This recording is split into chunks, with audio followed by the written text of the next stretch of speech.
ನಮಸ್ಕಾರ ವೀಕ್ಷಕರೇ, ಶ್ರೀಗರಿ ವಾರ್ತೆಗರಿಗೆ ಸ್ವಾಗತ. ನಾನು ನಿಮ್ಮ ಗ್ರಹೇಶ್ವರ ಗಾರ್ಡಿಗೇಂದ್ರ. ದಿನಾಂಕ ಮೇ 8, 2026ರಂದು ಟ್ರಾನ್ಸ್ಜೆಂಡರ್ ವ್ಯಕ್ತಿಗಳ ಹಕ್ಕು ರಕ್ಷಣೆಯ ತಿದ್ದುಪಡಿ ಮಸೂದೆ 2026ರ ವಿರುದ್ಧವಾಗಿ ಮೈಸೂರು ಗಾಂಧಿ ಚೌಕದಲ್ಲಿ ಪ್ರತಿಭಟನೆ ನಡೆಸಲಾಯಿತು.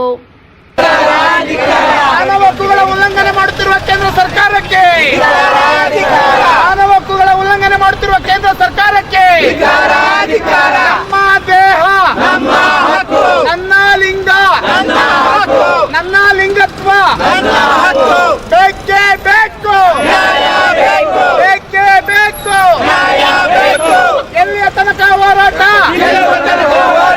ಎಲ್ಲಿಯ ತನಕ ಹೋರಾಟ, ರದ್ದುಗೊಳಿಸಿ ರದ್ದುಗೊಳಿಸಿ ರದ್ದುಗೊಳಿಸಿ ರದ್ದುಗೊಳಿಸಿ ಕಾರ್ಯರೂಪಕ್ಕೆ ತಗೊಬನ್ನಿ 2019ರ ಟ್ರಾನ್ಸ್ ಬಿಲ್ ಅನ್ನ. ನನ್ನ ಸಮುದಾಯದವರಿಗೂ ನಮಸ್ಕಾರ. ಏನು 2026ರ ಟ್ರಾನ್ಸ್ ಬಿಲ್ ತಗೊಬಂದಿದೆ. ಈ ಟ್ರಾನ್ಸ್ ಬಿಲ್ ನಮ್ಮ ಸಮುದಾಯವನ್ನ ಕ್ರಿಮಿನಲೈಸ್ ಆಗಿ ನೋಡ್ತಾ ಇದೆ. ಹೇಗೆ ಒಂದು ಗಂಡು ಗುಂಪನ್ನು ಸೇರ್ಕೊಳ್ಳುತ್ತೆ, ಹೇಗೆ ಒಂದು ಹೆಣ್ಣು ಗುಂಪನ್ನು ಸೇರ್ಕೊಳ್ಳುತ್ತೆ, ಅದೇ ರೀತಿ ನಾವು ಏನು ಟ್ರಾನ್ಸ್ಜೆಂಡರ್ಸ್ ಇದ್ದೀವಿ, ನಾವು ಟ್ರಾನ್ಸ್ಜೆಂಡರ್ಸ್ಗಳು ನಮ್ಮ ಗುಂಪನ್ನೇ ಸೇರಬೇಕು. ನಮ್ಮ ಗುಂಪನ್ನು ಸೇರೋದನ್ನೇ ಅದು ಕ್ರಿಮಿನಲೈಸ್ ಆಗಿ ಕಾರ್ಯರೂಪಕ್ಕೆ ತಗೊಬಂದಿದೆ. ಹಾಗಾಗಿ ಇವತ್ತು ನಾವು ಮೈಸೂರು ಜಿಲ್ಲೆಯಲ್ಲಿ ಕೆಲವು ಜಿಲ್ಲೆಗಳ ಸಮುದಾಯದ ನಾಯಕರ ಒಟ್ಟಿಗೆ ಆ ಒಂದು ಬಿಲ್ಲಿನ ವಿರುದ್ಧ ಘೋಷಣೆಗಳನ್ನು ಕೂಗುವ ಮುಖಾಂತರ ಆ ವಿಚಾರಗಳನ್ನ ಸಂಕೀರ್ಣ ಮಾಡ್ತಾ ಇದ್ದೀವಿ. ಏನು ಕೇಂದ್ರ ಸರ್ಕಾರ ಇದೆ, ಈ ಕೇಂದ್ರ ಸರ್ಕಾರ ಸಂವಿಧಾನವನ್ನು ಮತ್ತೆ ಮಾನವ ಹಕ್ಕುಗಳನ್ನು ಉಲ್ಲಂಘನೆ ಮಾಡ್ತಾ ಇದೆ. ಆ ಉಲ್ಲಂಘನೆಗಳ ಪರವಾಗಿ ನಾವು ಮನುಷ್ಯರ ಪರವಾಗಿ ಹೋರಾಟ ಮಾಡ್ತಾ ಇದ್ದೀವಿ. ಇವತ್ತು ಬರೀ ಟ್ರಾನ್ಸ್ ಸಮುದಾಯ ಅಲ್ಲ, ನಾವು ಮಾನವ ಹಕ್ಕುಗಳು ಪ್ರತಿಯೊಬ್ಬರಿಗೂ ಬೇಕಾಗಿರೋ ಹಕ್ಕುಗಳು. ಆ ಹಕ್ಕುಗಳ ವಿಚಾರವಾಗಿ ಇವತ್ತು ಪ್ರತಿಯೊಂದು ಸಮುದಾಯ, ಟ್ರಾನ್ಸ್ ಸಮುದಾಯ ರೋಡಿಗೆ ಬಂದಿದೆ ಅಂದರೆ ಸಂವಿಧಾನ ತಿರುಚುವ ಕೆಲಸವನ್ನ ಕೇಂದ್ರ ಸರ್ಕಾರ ಮಾಡ್ತಾ ಇದೆ. ಇಷ್ಟು ವರ್ಷಗಳಲ್ಲಿ ಯಾವುದೇ ಒಂದು ಬಿಲ್ಲು ಇಷ್ಟು ಸಡನ್ ಆಗಿ ಪಾರ್ಲಿಮೆಂಟ್ ಅಲ್ಲಿ ಪಾಸ್ ಆಗಿ ಕಾರ್ಯರೂಪಕ್ಕೆ ತರೋಷ್ಟು ಆಗಿಲ್ಲ.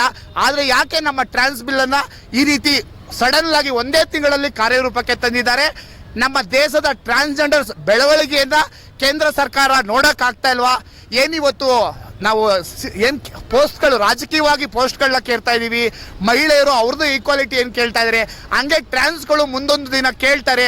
ಟ್ರಾನ್ಸ್ಗಳಿಗೆ ಈಗಲೇ ಅವ್ರನ್ನ ಡಿಸ್ಟರ್ಬ್ ಮಾಡಬೇಕು ಅಂತ ಹೇಳಿ ಈ ಕೇಂದ್ರ ಸರ್ಕಾರ ಏನಾದರೂ ಈ ಬಿಲ್ಲನ್ನು ತಗೊಬಂದಿದ್ರೆ, ಈ ಬಿಲ್ಲಿನ ವಿರುದ್ಧ ಇಡೀ ದೇಶದಾದ್ಯಂತ ನಾವು ಹೋರಾಟ ಮಾಡ್ತೀವಿ.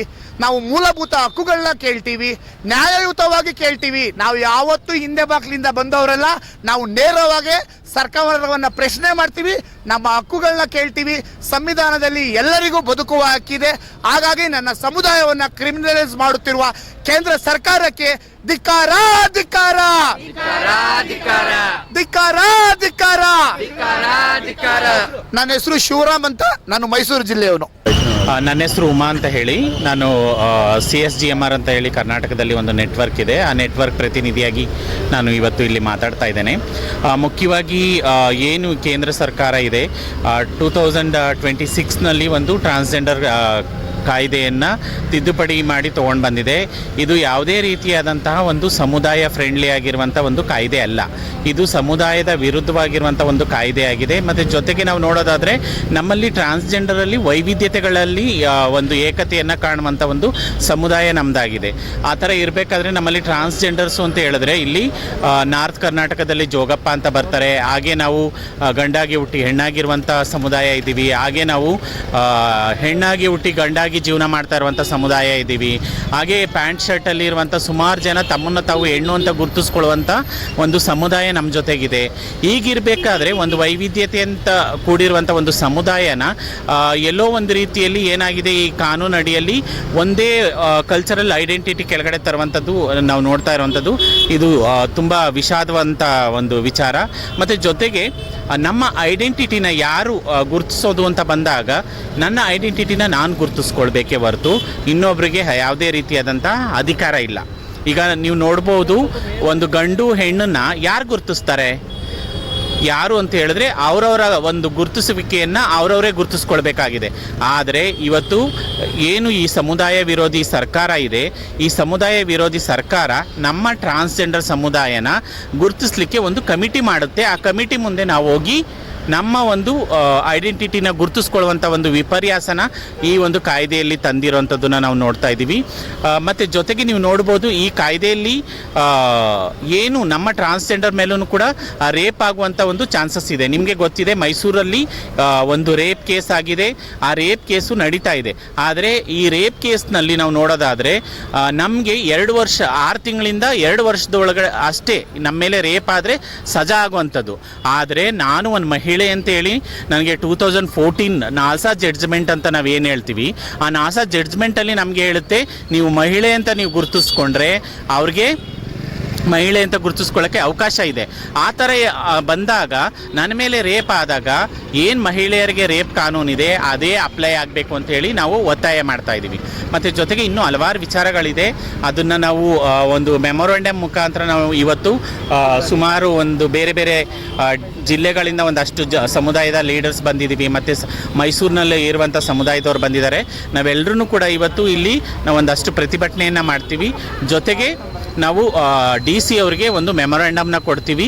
ಅವರು ಈ ಕೂಡಲೇ ಒಂದು ಲೆಟ್ರನ್ನ ಬರೀಬೇಕು ಕೇಂದ್ರ ಸರ್ಕಾರಕ್ಕೆ. ಏನು ಈ ಒಂದು ಕಾಯ್ದೆ ಇದೆ, ಈ ಕಾಯ್ದೆಯನ್ನು ವಾಪಸ್ ತಗೋಬೇಕು ಅಂತ ಹೇಳಿ ನಾವು ಒತ್ತಾಯ ಮಾಡ್ತಾ ಇದ್ದೀವಿ. हाँ, मैं चांदनी करके मैसूर में है ना अन्य क्षेत्र के MLA कैंडिडेट हूँ और ये समुदाय के ट्रांसजेंडर के समुदाय के मैसूर डिस्ट्रिक्ट के अध्यक्ष रहे हूँ और कर्नाटक के कार्याध्यक्ष रहे हूँ. मैं ये कहना चाहती हूँ कि 2000 बिल जो सेंट्रल गवर्नमेंट निकाले है, मोदी सरकार जो निकाल के गलत है. क्योंकि हमारे बड़े बड़े लोग हैं और बॉम्बे में हैदराबाद में, उनको सब बैठक करके एक मीटिंग करके ये बिल के बारे में पूछना चाहिए था. क्योंकि हमारा हक, हमारा लिंगत्व जो है सो ट्रांसजेंडर का हमारा हक हमारे को पूछ के वो करना था बिल. ये तो है ना, हमारे को जो है जो हमारा हक है, जो मोदी सरकार ये एक चाय बेचने वाला है, मोदी एक चाय बेचने वाला आज कहाँ जाके है. हमारे लोग से ये भारत के लोग से, कर्नाटक के लोग से ये एक प्रधानमंत्री बन के है. एक प्रधानमंत्री जो मोदी जो सरकार है, सेंट्रल गवर्नमेंट है, सोचना चाहिए था. ट्रांसजेंडर हमें तो गली गली घूम के दुकाना मांगते, बधाया मांगते हैं. हमारे को ये ऐसा करके है, गलत करके है. ये जो है ना मोदी सरकार ये है ना, हमारे बारे में ये सोचना था कि हम फुटपाथ पे मांगने वाले इंसान हैं. जो फुटपाथ पे मांगने को हमारे को घर चाहिए था, हमारे को रेशन कार्ड चाहिए था, सही आइडेंटिटी कार्ड चाहिए था, हमारे को एक आश्रम चाहिए था, तो एक हॉस्पिटल चाहिए था. ये बारे में हमारे को सोचना चाहिए था. मोदी सरकार जो सेंट्रल गवर्नमेंट पे बैठ के हैं, बड़े बड़े बातें नेता हैं जो सब बातें कर रहे हैं, जो संविधान में जो बातें कर रहे हैं, जो हमारा हक जो है वो संविधान प्रजाप्रभुत्व हक पूरा हमारे को पहुंचाना चाहिए था. तो मैं इतना कहना चाहती हूँ. ಮತ್ತೆ ಮುಂದಿನ ವಾರ್ತೆಗರಿಯಲ್ಲಿ ಭೇಟಿಯಾಗೋಣ. ಶ್ರೀಗರಿ, ನಿಮ್ಮ ಮನದಾಳದ ಗರಿ. ನಮಸ್ಕಾರ.